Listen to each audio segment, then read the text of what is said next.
Hello, and welcome to Maybe I Can, exploring possibilities one sprinkle at a time. If you've ever found yourself asking, is this all there is to life? Then you're in the right place. I'm Debbie, author, speaker, entrepreneur, and coach. And every Tuesday, I'm here to share a sprinkle of hope and inspiration. Together, we'll uncover the more joy, more fulfillment, more prosperity, more fun. We'll share stories of transformation, actionable tips, and that little nudge you need to take the next step.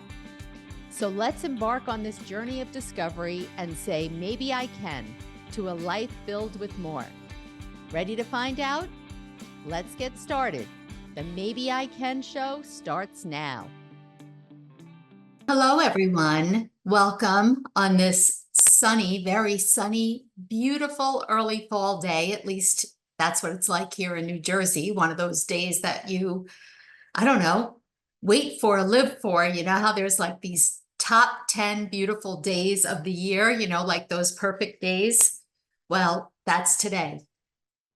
Although I don't know how I know that because I've been inside working all day and I'm taping and it's 4 o'clock Eastern time.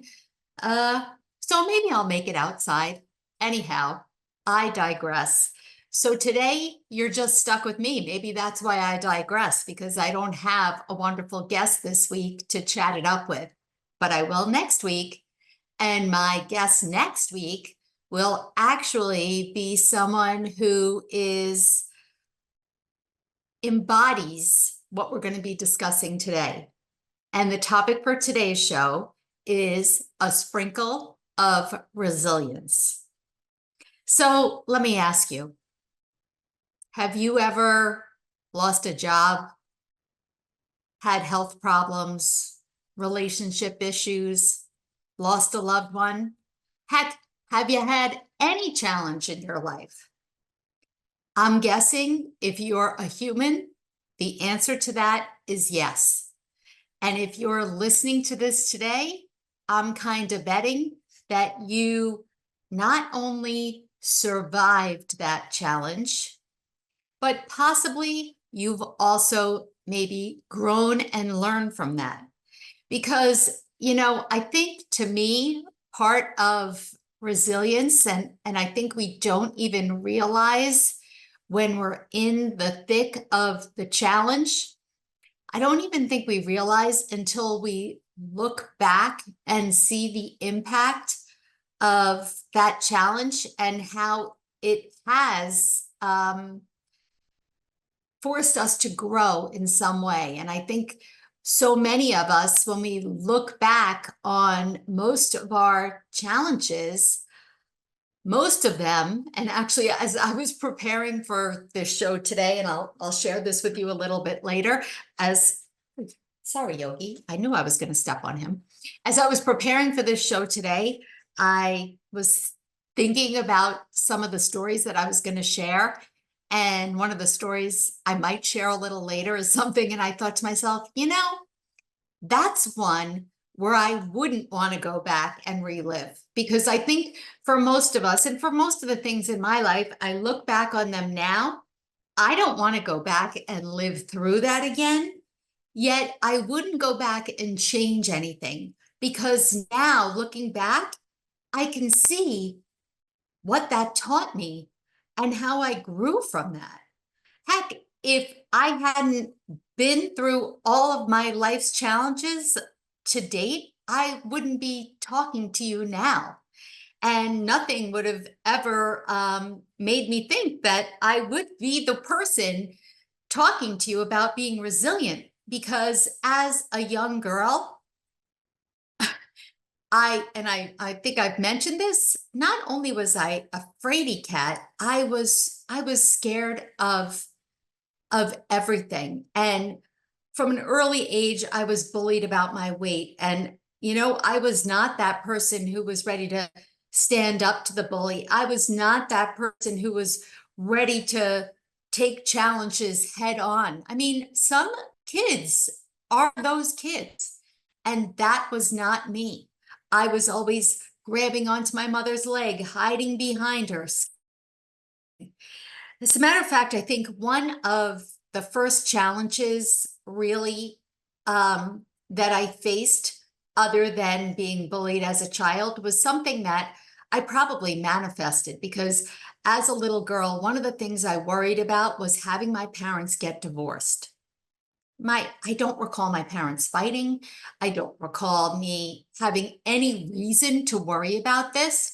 I think I watched some of my friends and what they went through when their parents were separated or divorced. And to me, it was just unimaginable, something that I couldn't live through. And then when I was 12 years old, it happened. My parents sat my brother and I down one day and told us my father was moving out. And I was shocked. I did not see this coming. And on the cusp of teenhood, I was already kind of like locking horns with my mom. And so the idea that my father was leaving me was just devastating. I mean, beyond my wildest dreams. And long story short, they separated, got back together, separated, got back together, separated, and did get back together and stayed together for a few more years. They did divorce when I was in my early 20s. But at that time, with all the separating and coming back together, I mean, I all of a sudden turned into a 12-year-old with a mission. I found out things about myself I never knew existed. And all of a sudden, I took on the role and responsibility of making sure that they got back together. And they did. Now, am I taking responsibility for this? No. But this was something I thought I couldn't survive. I couldn't survive it. I don't know. I couldn't imagine how my friends had survived it. I did. And that was the start of learning that, hey, I can face a challenge and I'm going to be okay. And maybe I won't realize it at the time, but that challenge is actually going to teach me something that I needed to learn. Those challenges, one after another, gave me confidence, which in turn built my resilience, which over time made me feel like, okay, I can come back from something. I can not only come back from something, but I can take something from this experience and move forward. As I went on in life and faced more and more challenges, and as you're listening, I became a caregiver to my dad when I was 17. He had just turned 46, and that was stepping into a big role, and continued my caregiving and dealt with other hardships as we all do, right? And I couldn't stand when people would say to me, I don't know how you do it. You are so strong. And at first, when I was younger, I would kind of like pat myself on the back and, put my head up and be like, yeah, I am really strong. I must be stronger than all these other people, which of course is not true. I don't have some very strong, resilience muscles stronger than everybody else. But I think what I did have, especially at such an early age, was practice. Because resilience is not necessarily a fixed trait that we're born with. It is something that we build and can learn over time. And I, at a young age, just had dealt with a lot more than most of my young adult friends. And so I had cultivated that resilience muscle. A lot of people think that it's just about recovering from these really traumatic, tough situations. But if you think about it, resilience plays a role in our everyday lives. I mean, every day we come up with a challenge, right? Something. It could be in our work, in our personal life. It could be in, my goodness, it could be in dealing in traffic. It could be anything and everything. And we need to see how all of these little challenges that we face head on are good for us. Yeah, we might not like it, but it is making us into a stronger person and making us see that no matter what, no matter how bad, no matter what it is, as long as we continue to face things head on, because it's not about putting our head in the sand. You know, a lot of times, look, let's face it, something tough happens. I'm not saying my husband died. Do you think that the next day or that day I was like, okay, I'm feeling really resilient. Let's get on with the rest of my life? Heck no. Did I just want to turn off all the lights, get into bed, and not come out? Absolutely. Is it okay to do that? I'm not a therapist. My personal feeling is, sure, it's okay to do that. It's how long are you going to do that? That is where the problem comes in. And I think with all our challenges, you know, that when I was a kid, that was my first thing. Challenge, okay, turn around and run the other way.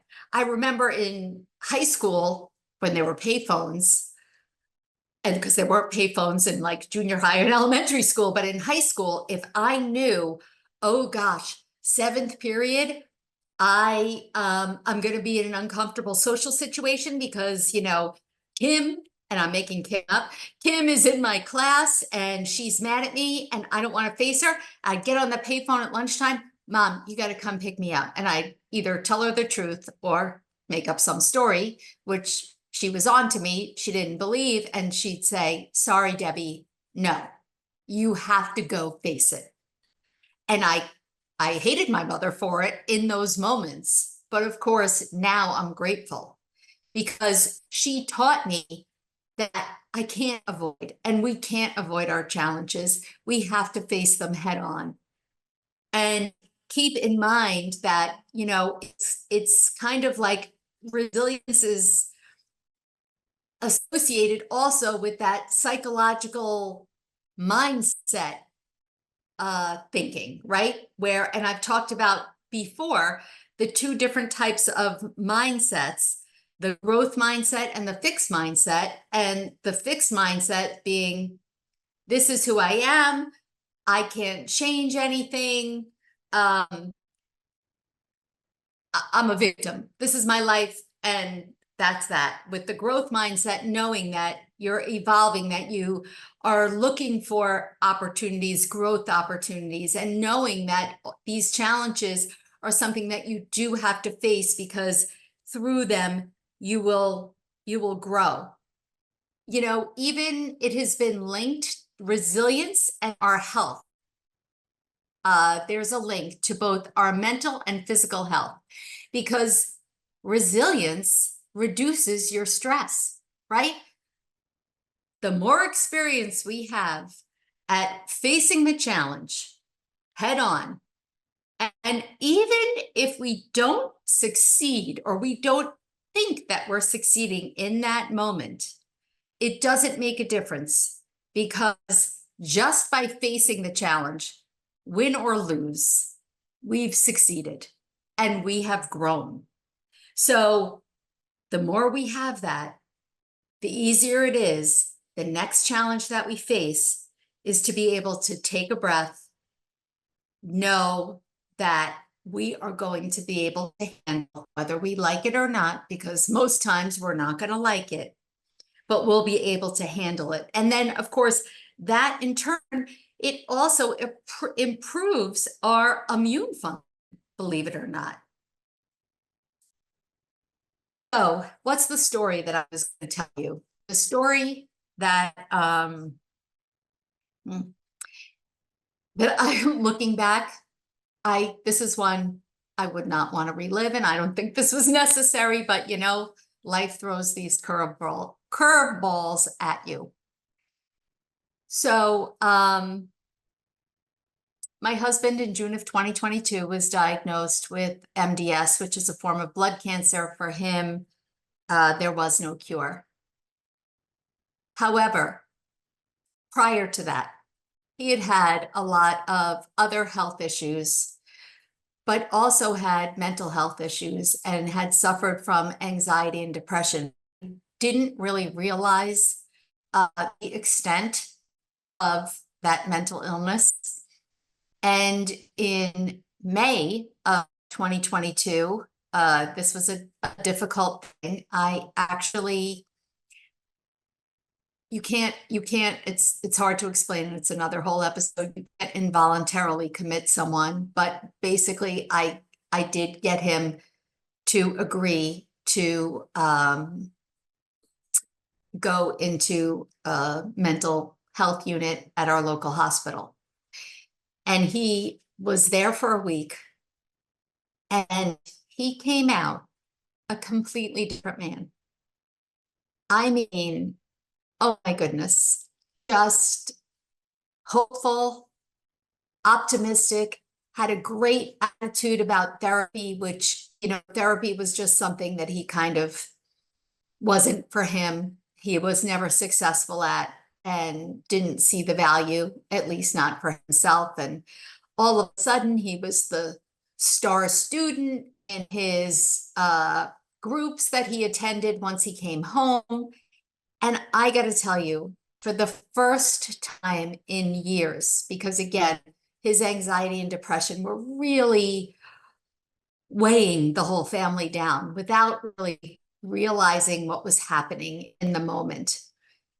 And all of it was like, you know, the heavens, the clouds parted and the sun came down, and it was like, oh my goodness, it was almost like, wow, why didn't this happen earlier, right? And then boom, 6 weeks later, he's told he's going to die. I mean, kind of a sick joke, don't you think? For all of us.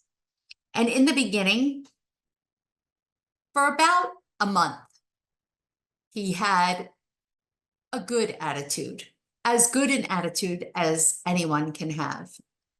He had a good attitude until the first thing happened to him, a physical thing where he got an infection and had to be hospitalized. And it quickly spiraled downhill, not necessarily his physical health, but his mental health. And by the end of October, he was not getting out of bed. He was not attending doctor's appointments. He was angry and argumentative, and all of his doctors, at that point, he had a palliative care doctor, and he had the oncologist, and he had his regular GP, and he was still seeing a therapist all online, and they all said, Deb, he's got to go back and, check himself back into, a mental health clinic. And he wouldn't have it. And my son begged me, Mom, you have to call, meaning call 911. You have to call. And eventually I did. Well, let's just say that it wasn't like the first time. It was far from it. It was a horrific experience from start to finish. He had a break with reality. He had a psychotic break with reality. He despised me. He told me he wanted a divorce, how much he hated me. He told me to not visit him. Once he was in the local hospital, he kind of let me come, but he had a break with reality. Let's just say that. And about a week in, they said, we can't keep him here. He's not making any improvements. He's actually getting worse. He needs to go to another facility. And even though it was explained to him, he wasn't understanding. And when they came to take him, he thought he was going home. And instead, they took him somewhere an hour away that I never saw the inside of, but evidently was a hellhole. I'm thankful that the psychiatrist there realized that the problem was that he was taking off some medication too quickly, and that's what caused the psychotic break, and they put him back on. And he, because when he first got there, they're telling me like he's not getting out of here, which was terrifying. And so I think it was December 2nd, he was released, and he was not happy with me. He blamed me. It was a horrible, horrible, it was a month. It was a month that he was gone. And looking back, I don't want to relive that. And I don't think that I needed to live it. And heck, it wasn't even, he was the one who was going through it. And that's why I kind of live with that guilt of, if I had known that was December 2nd, was going to die December 30th. Well, heck, of course I never would have made that phone call, but you do what you do what you make the best decision with the information that you have right now, right? Hindsight is 2020, all of that. But dealing with mental illness for me, of all of the difficulty that I've had in my life, is something that has certainly been a growing experience. And it has shown me the power of my resilience, because to be the one to make those decisions, to have my husband basically hate me. And again, he might not have been in his right mind, and he certainly wasn't understanding any of this. This is, I think that's harder for me than losing him. But yet, I've gone through it. It really has taught me how I can live through things that in my wildest dreams, I never could have imagined. It's taught me how I can learn about subjects, mental illness, MDS, right? I remember when Sam, my son, was first diagnosed on the autism spectrum, and they said, well, and I kept asking everybody, well, what do you do? What do you think? Blah, blah, blah. And they would say to me, you're the mom. Okay, I'm the mom of a 2-year-old. So he's my oldest. So I'm like just a mom. But I have never even, of course, I had heard of autism. I hadn't known what autism spectrum disorder was. I didn't know anything. And it's this horrible feeling of feeling like I will never be able to figure this out. I did. I learned. And I did learn that I was the right person to come to, because he was and is my son. And I can say the same thing about my husband. And so all of us have this capacity, so much more capacity than we realize. We have it. Life can beat the crap out of us. And I'm sure it has. I'm sure it has knocked you down, just like it's knocked me down. But it has not knocked us out.